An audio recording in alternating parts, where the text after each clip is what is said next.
Astrology time, and we're going to try a bold experiment today. We've got Wednesday, it's 29th of July, so we've got ourselves a couple more days left of July, right? The moon is in Aquarius, and it's going to be full at 10:36 a.m. Now, this is a big day, but I want you to be mindful of how the energy will want to flow today, okay? Because it's going to have some definite shapes to it and everything. So firstly, we're going to need to reconcile our actions with our desires. This is very interesting, right? We're going to dive into some charts here after I present this. And so if you want to stick around for that, you can. And then we'll go in and we'll start dissecting some charts too. Because we're going to show them as the day progresses. There's probably about 4 of them that we'll run through at the end of this presentation. So look, there's something... we need to reconcile these actions with our desires, something we've been kind of subconsciously avoiding, all right? There's a passion, vision, and drive that's going to intensify. It's going to intensify, and we need to find it, and we're going to find it within us, right? We have to find this because it's there. This is how we're going to make things happen. This is how we're going to be manifesting everything that we need to do. It's got to come from within. It can't come from without. Even as much as the astrology here, the vibration of the cosmos just affects your own personal vibration. And whether that vibration is high or low, that's how you magnify it and how you could have these things kind of work through you. Now, I talked about the passion. Now, forget about what you think you know, and instead focus on ways to invite more abundance and prosperity into your life through your actions. You're going to give yourself permission for this. This abundance and prosperity are already within you. You're just going to have to bring them out now. That's what that Mercury in Cancer is really doing as it's starting to go direct. Now, this is going to be through actions, through innovation, through invention, and community involvement, believe it or not, and transformation. Community involvement and the transformation of that community, it's going to anchor the base of our mini grand trine. That's that Pluto in Aquarius, right? That's where we're at right now. That Pluto in Aquarius is that creative grand trine, and now we have the Sun and Jupiter at the very head of it. And so this is going to give us a totally different direction, a totally different vibe and feel. The Sun, when it's conjunct with Jupiter at 8:18 in the morning, that's when it is. In many ways, this is our main event for the day. It really is. If you make jewelry, you'll want to imbue it with some strong Jupiter energy. Leave out a few yellow beeswax candles early in the morning, right before that sun comes up, or when that sun is up there at 10:36 here in the East Coast time, a couple hours before is really all you need to start empowering everything, right? Even your moon water. You don't need the moon to make the moon water. You need the full moon to make the moon water. You need the energy, the light.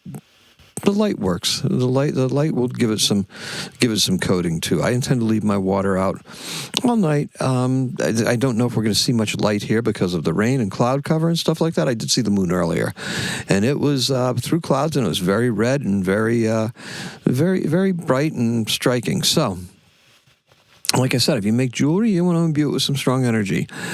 You want to leave out a few beeswax candles with your moon water and touch them up with some frankincense oil. You could also leave lapis and citrine stones out there as long as it's not raining, all right, as well as whiskey or any yellow perfumes you may want to imbue. Now, I also intend to leave out an entire container of cinnamon sticks. Didn't grab that yet, but I just reminded myself, right? Because cinnamon is a spice that's associated with Jupiter in some areas.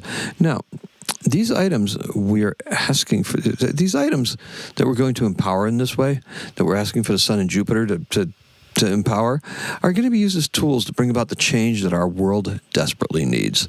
That's right, and it will be reminders of us of this time, because this is an auspicious day. This is very much a if we were doing the type of astrology where you're trying to pick the best day for something, this is it. This is the day for positive change and expansion and just doing the things that we need to do and stepping in to what it is that we need to do. The items, okay, so I talked about the items. This is not winding down. This isn't winding down lunar energy that we're talking about, right? This is the Sun and Jupiter joining the front of that creative mini trine and accelerating it forward. Pluto's at the end of it. So that means it's anchored in Pluto, and we're just pushing We're going to start pushing forward.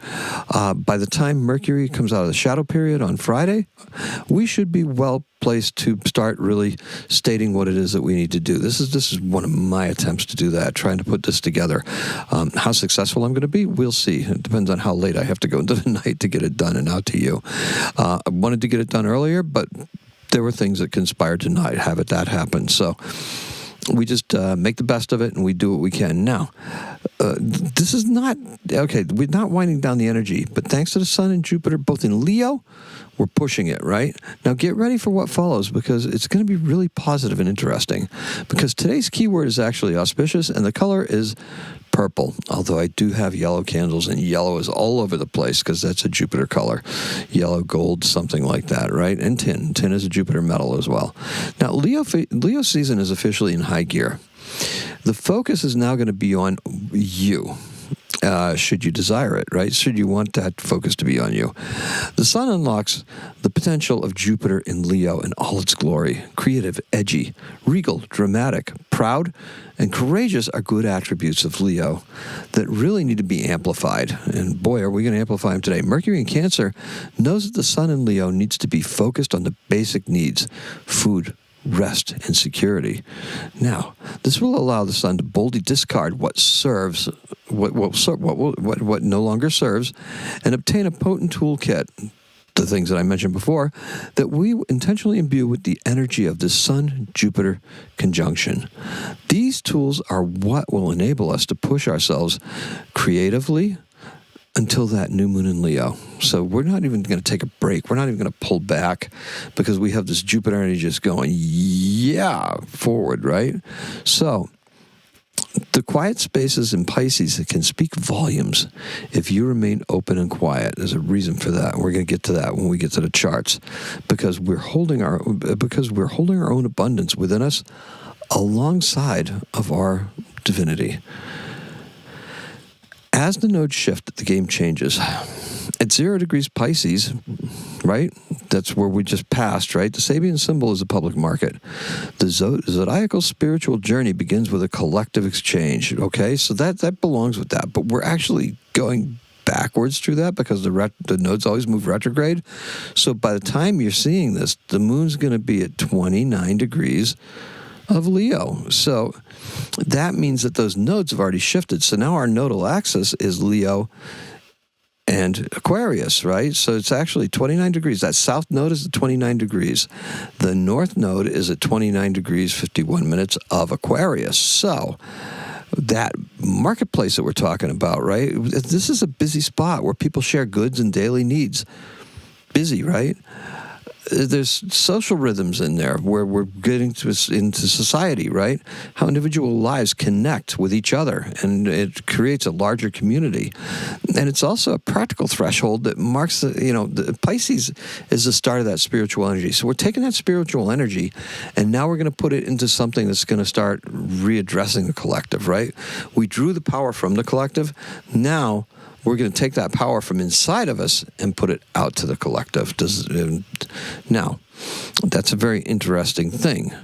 Now, I don't always use Sabian symbols, but I like them on occasion, and I use them intuitively when I feel like it's going to illustrate a very interesting point. They're very interpretive driven, so that public market, you can decide a lot of different things from it. You can divine a lot of different things from it, but you go with your intuitive feel and what it feels like. And that feels very much like that reverse process is actually going to work out in our favor as we're bringing spirituality back to ourselves.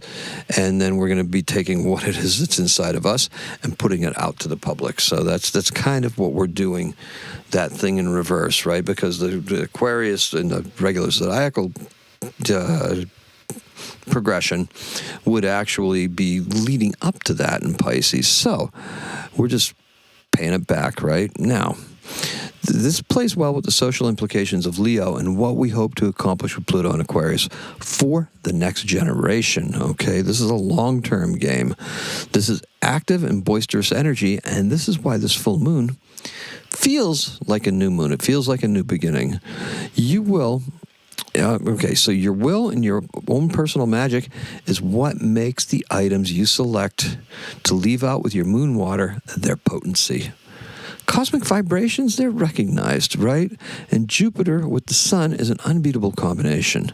So just think about it. Recognize the cosmic vibrations inside of you, and just know that this combination is something that you're going to be able to bring forward and release some of that spirituality as well as that abundance and prosperity.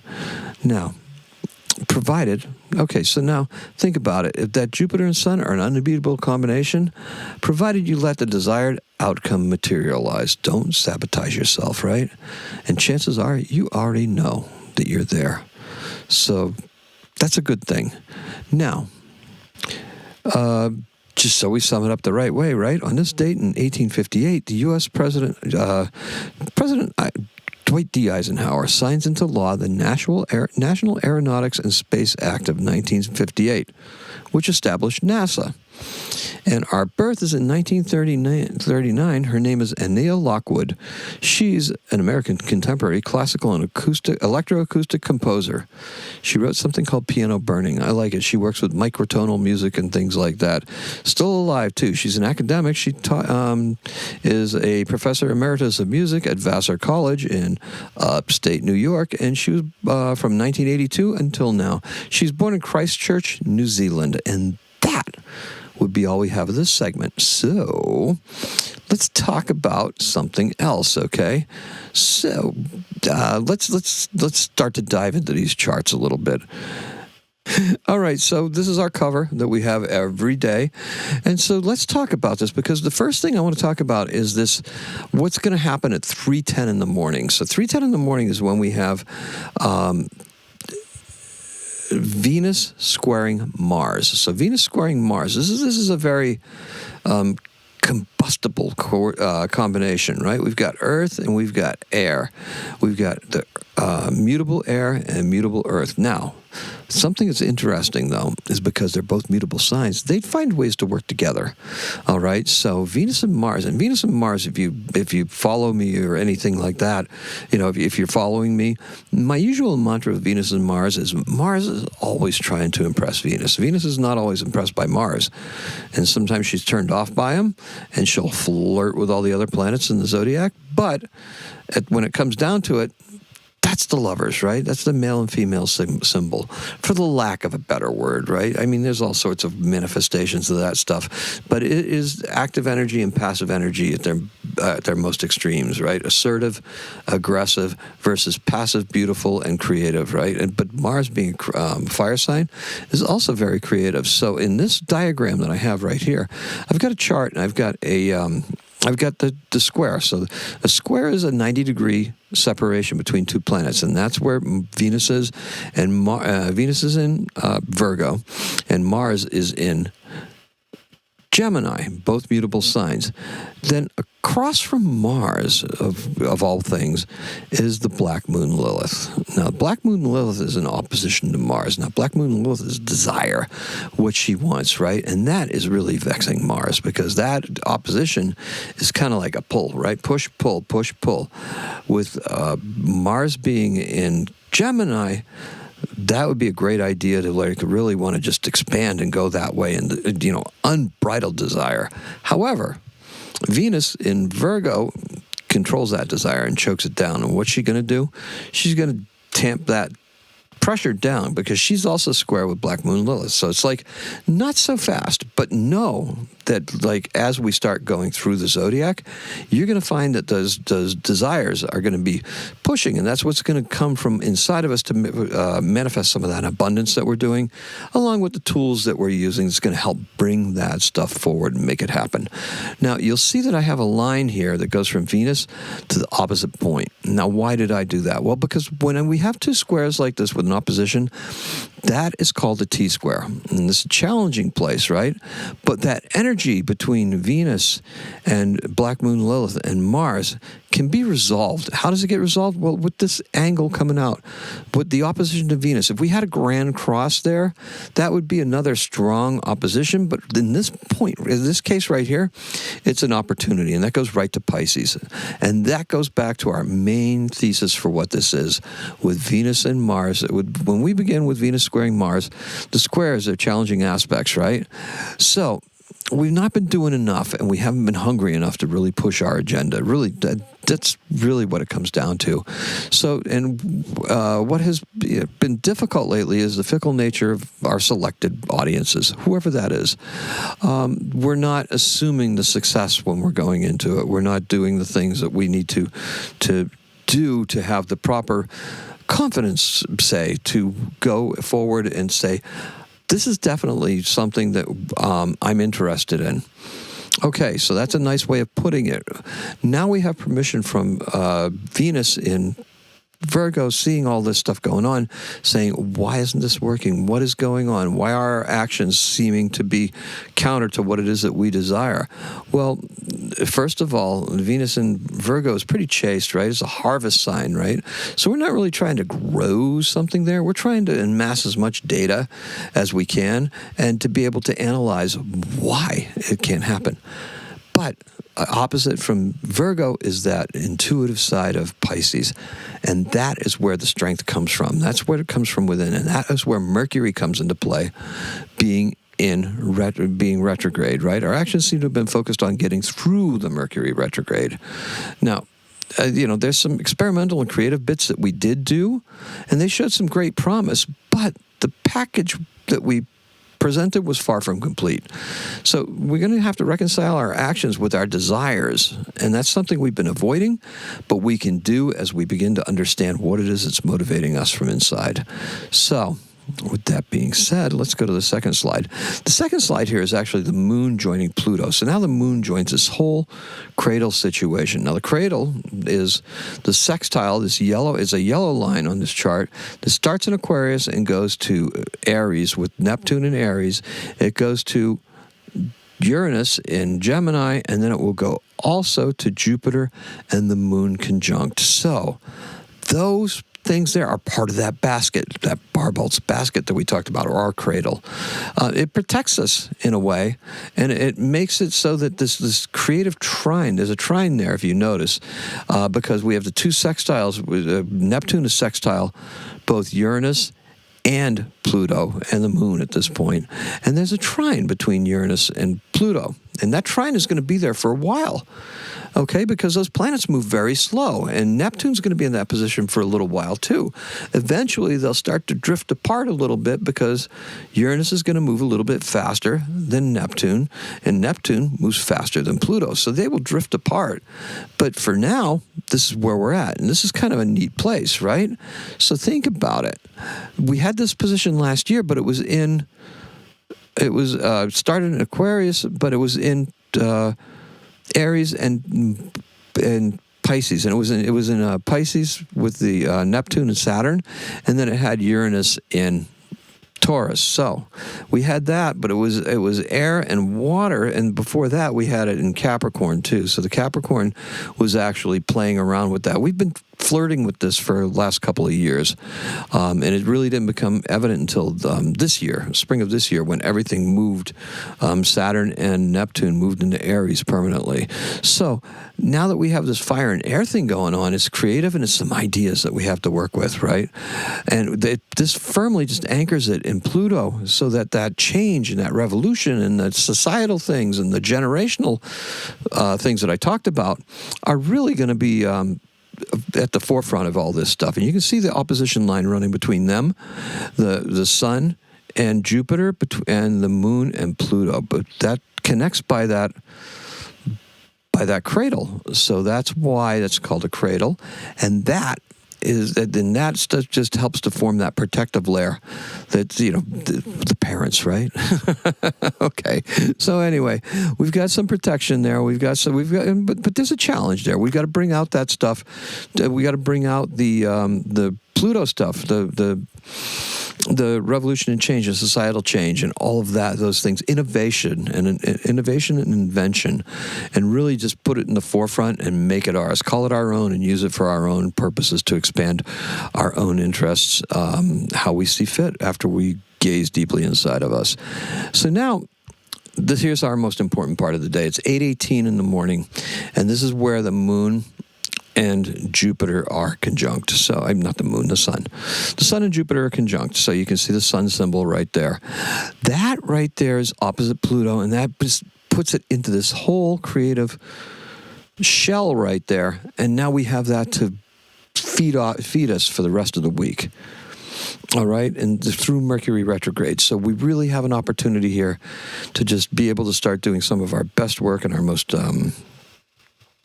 creative work and most divergent, because we want to be able to innovate. Neptune in Aries is going to be very innovative, and it has been innovative. And now we're just going to start experimenting even more with some of the things that we do to express ourselves creatively. Finally, we get to the full moon. Now, that full moon is right here. It's where is it, Shane? There it is. Where'd it go? There it is. 10:36. We had an extra slide in there for some reason. We can edit that out, though. I can edit that part out, too. So then we go to our full moon. And our full moon happens at 10:36 in the morning. It's going to tie everything together in a nice, neat bow. It's a culmination. It's kind of like shedding of what we've been doubting ourselves with. Embracing this T-square between Mars and Venus and the black moon Lilith, as far as what we desire and what we're moving towards and how we're going to start moving towards wanting more and doing more with what it is that we have, up until when Venus goes retrograde in Scorpio. And then that will really be a more fest.